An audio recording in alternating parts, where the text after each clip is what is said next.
Ya, baik. Assalamualaikum warahmatullahi wabarakatuh. Perkenalkan, nama saya Sasa Auliara Putri dari Program Studi Ilmu Hukum di Universitas Nusa Putra, kelas HK20E dengan NIM 2020 009078. Nah, di video kali ini saya akan mempresentasikan dalam mata kuliah Hukum Tata Negara dengan judul dalam jurnal tersebut yaitu Denyut Nadi Amandemen Kelima Undang-Undang Dasar 1945 melalui pelibatan Mahkamah Konstitusi sebagai prinsip the guardian of the Constitution. Nah, langsung saja ke presentasinya. Dalam abstrak di dalam jurnal tersebut, perubahan Undang-Undang Dasar 1945 yang telah dilakukan MPR membuktikan bahwa ada benturan kepentingan sehingga menjadikan perubahan konstitusi yang tambal sulam dan tidak berorientasi kepentingan jangka panjang, serta jauh dari kata memuaskan karena elitis dan kurang partisipatif, maka perubahan konstitusi seharusnya tidak dilakukan oleh satu lembaga saja, yang dalam hal ini adalah MPR. Oleh karena itu, penting kiranya melibatkan Mahkamah Konstitusi agar tercipta hasil perubahan Undang-Undang NRI 1945 yang partisipatif. Nah, selanjutnya, pakar tata hukum negara Jimli Asidiki yang ikut terlibat dalam proses pembahasan amandemen Undang-Undang Dasar Negara Republik Indonesia tahun 1945 pasca reformasi mengatakan bahwa naskah perubahan Undang-Undang Dasar 1945 disusun dan dirumuskan tanpa melalui perdebatan konseptual yang mendalam. Para anggota MPR tidak memiliki kesempatan waktu yang memadai untuk terlebih dahulu memperdebatkannya secara mendalam. Selain itu, suasana dan dinamika politik yang mempengaruhi proses pembahasan rancangan itu juga sangat dipengaruhi oleh kepentingan-kepentingan politik yang terlibat di dalamnya. Keadaan ini menyebabkan pilihan-pilihan yang menyangkut kebenaran akademis sering sekali terpaksa dikesampingkan oleh pilihan-pilihan yang berkenaan dengan kebenaran politik. Nah, oleh karena itu, perlu adanya instrumen baru yang dapat menjadi penyeimbang dalam melakukan perubahan konstitusi, sehingga perubahan konstitusi tidak hanya menjadi monopoli dari lembaga politik yang dalam hal ini adalah MPR Republik Indonesia. Hal ini untuk menjawab permasalahan yang mengatakan bahwa bagaimana mungkin konstitusi yang hakikatnya dihadirkan untuk membatasi kekuasaan dirubah oleh lembaga politik yang orientasinya adalah kekuasaan. Dari permasalahan ini, maka perlu dihadirkan lembaga penyeimbang dalam melakukan perubahan konstitusi. Dalam hal ini, peneliti melihat bahwa lembaga yang dapat menjadi salah satu pihak dalam melakukan perubahan konstitusi adalah Mahkamah Konstitusi atau MK. Undang-Undang Dasar memberikan kewenangan yang sangat besar kepada Mahkamah Konstitusi sebagai pengawal Undang-Undang Dasar, the guardian of the Constitution. Terkait dengan 4 wewenang dan 1 kewajiban yang dimilikinya, konstitusi sebagai hukum tertinggi mengatur penyelenggaraan negara berdasarkan prinsip demokrasi. Dan salah satu fungsi konstitusi adalah melindungi hak asasi manusia yang dijamin dalam konstitusi, sehingga menjadi hak konstitusional warga negara. Oleh karena itu, Mahkamah Konstitusi juga sebagai pengawal demokrasi atau the guardian of democracy, pelindung hak-hak konstitusional warga negara atau the protector of the citizen constitutional right, serta pelindung hak asasi manusia atau the protector of human right.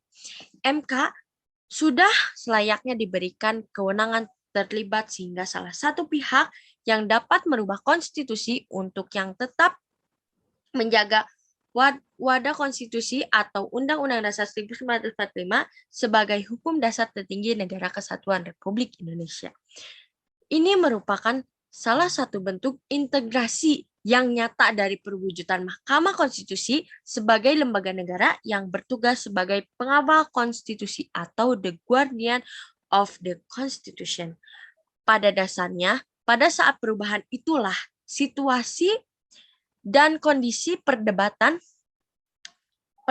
antara persoalan konstitusionalisme Undang-Undang Dasar Negara Republik Indonesia tahun 1945 dipertaruhkan dan hasilnya akan berdampak kepada seluruh dimensi kehidupan ketatanegaraan termasuk dalam konteks perlindungan hak asasi manusia sebagai fundamental utama ciri negara hukum. Selanjutnya ada yang A. Judul A. Urgensi pelibatan Mahkamah Konstitusi perubahan dalam perubahan Undang-Undang Dasar tahun 1945.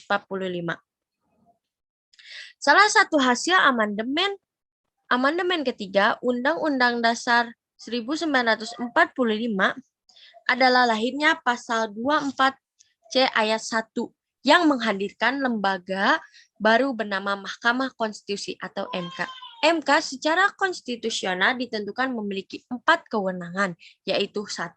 Menguji undang-undang terhadap undang-undang dasar. Yang kedua, memutus sengketa kewenangan lembaga negara yang kewenangannya diberikan oleh undang-undang dasar. Dan yang ketiga, memutus pembubaran partai politik. Dan yang keempat, memutus perselisihan tentang hasil pemilihan umum. Nah, mekanisme peradilan konstitusi atau konstitusi adjudication itu sendiri merupakan hal baru yang diopsikan ke dalam sistem konstitusional Indonesia dengan dibentuknya Mahkamah Konstitusi. Peradilan konstitusional itu dimaksud untuk memastikan undang-undang UUD sungguh-sungguh dijalankan atau ditegakkan dalam kegiatan penyelenggaraan negara sehari-hari. Nah, pengujian terhadap lembaga lain oleh lembaga yang berbeda, apakah yang bersangkutan sungguh-sungguh melaksanakan UUD atau tidak merupakan mekanisme yang sama sekali baru. Sebelumnya memang tidak dikenal dalam sistem hukum dan konstitusi di Indonesia. Kewenangan konstitusional Mahkamah Konstitusi ini adalah perwujudan prinsip checks and balance yang menempatkan semua lembaga-lembaga negara dalam kedudukan setara sehingga dapat saling mengontrol dan saling mengimbangi dalam praktik penyelenggaraan negara. Kemudian, keberadaan Mahkamah Konstitusi jelas merupakan langkah progresif untuk mengoreksi kinerja antara lembaga negara khususnya dalam proses pendewasaan politik, berbangsa, dan bernegara. Kemudian yang selanjutnya ada dinamika perubahan konstitusi Indonesia. Pengertian konstitusi ini menjadi luas dan tidak terikat secara tertulis. Kiranya dapat ditarik suatu renungan terkait fungsi dan kedudukan konstitusi dalam suatu negara, yakni konstitusi sebagai nilai atau norma dasar. Gagasan mengatur dan membatasi kekuasaan inilah yang secara alami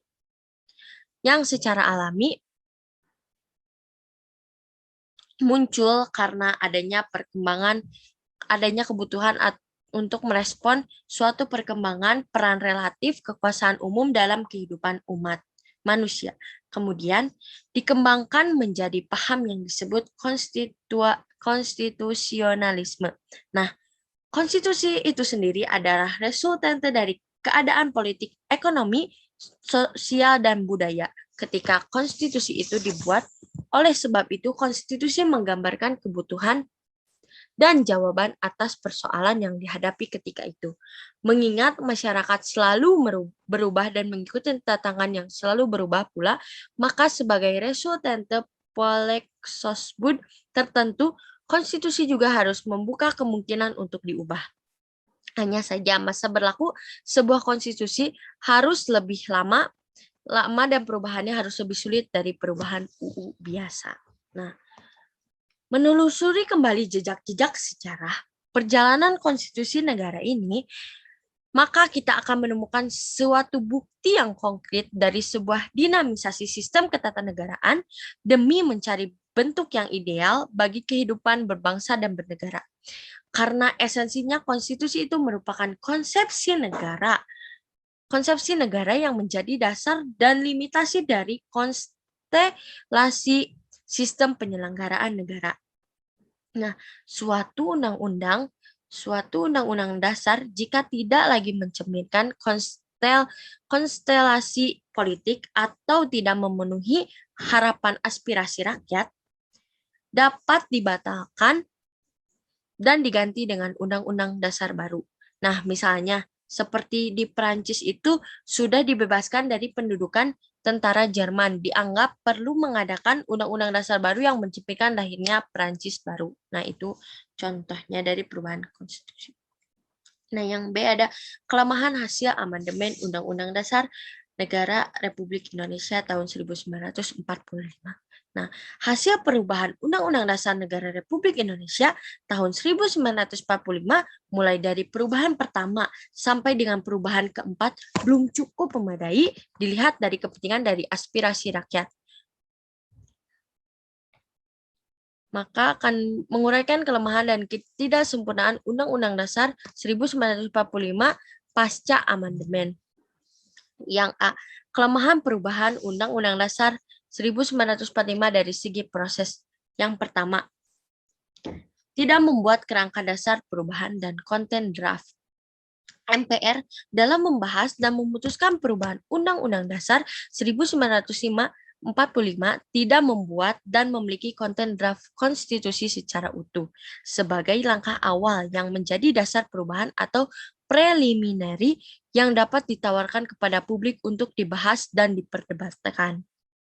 Nah, konten draft yang didasari paradigma yang jelas menjadi kerangka atau overview tentang eksposisi ide-ide kenegaraan yang luas dan mendalam mengenai hubungan negara dengan warga negara, negara dan agama, negara dengan negara hukum, negara dalam pluralitasnya, serta negara dengan sejarahnya. Dan adanya biasanya kepentingan politik MPR dikarenakan anggota-anggotanya terdiri dari fraksi-fraksi politik, menyebabkan pada setiap pembahasan dan pengambilan keputusan sangat kental dengan kepentingan dan selera politiknya. Kemudian, tidak intensif dan maksimal dalam proses amandemen. Ada keterbatasan waktu yang dimiliki oleh anggota MPR. Hal ini dikarenakan anggota MPR juga merupakan suatu perangkapan atau merangkap sebagai anggota DPR dengan beban pekerjaan yang sangat banyak. Terlebih lagi mereka adalah anggota parpol, sehingga mengikuti beberapa agenda DPR yang sangat padat. Tentunya hal ini berimbas pada kualitas perubahan Undang-Undang Dasar 1945. Yang B. Kelemahan perubahan Undang-Undang Dasar 1945 dari segi substansi. Yang pertama, ketidakjelasan mengenai sistem lembaga perwakilan Indonesia di dalam Undang-Undang Dasar 1945 apakah unikameral atau bikameral atau trikameral. Dua, susunan dan sistematika Undang-Undang Dasar 1945 setelah diamandemen menjadi rancu dan tidak proporsional. Yang ketiga, kemudian inkonsistensi dan kekaburan teori Undang-Undang Dasar 1945 yang berhubungan dengan sistem pemerintahan presidensial.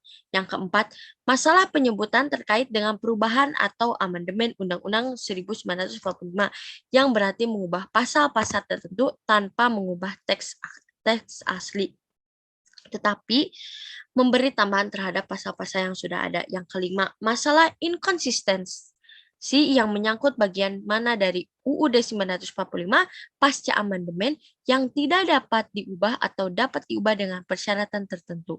Yang keenam, mengenai pengaturan otonomi daerah, masih terdapat kekaburan mengenai pola hubungan pusat, provinsi, dan kabupaten atau kota. Yang ketujuh, pasal-pasal yang mengatur mengenai hak asasi manusia atau HAM tumpang tindih dengan pasal-pasal yang lain serta bab-bab lain yang diatur dalam UUD. Yang kedelapan, pengaturan mengenai kebudayaan selama ini belumlah tuntas, bahkan di dalam Undang-Undang Dasar tidak mengatur bagaimana menjaga kebudayaan asli Indonesia. Nah, kelemahan, kekurangan, dan ketidaksempurnaan yang bersifat mendasar dari Undang-Undang Dasar 1945 pasca amandemen itulah yang menyebabkan UUD 1945 45 tidak bisa berlaku sebagai konstitusi yang hidup, yang berlaku puluhan tahun ke depan.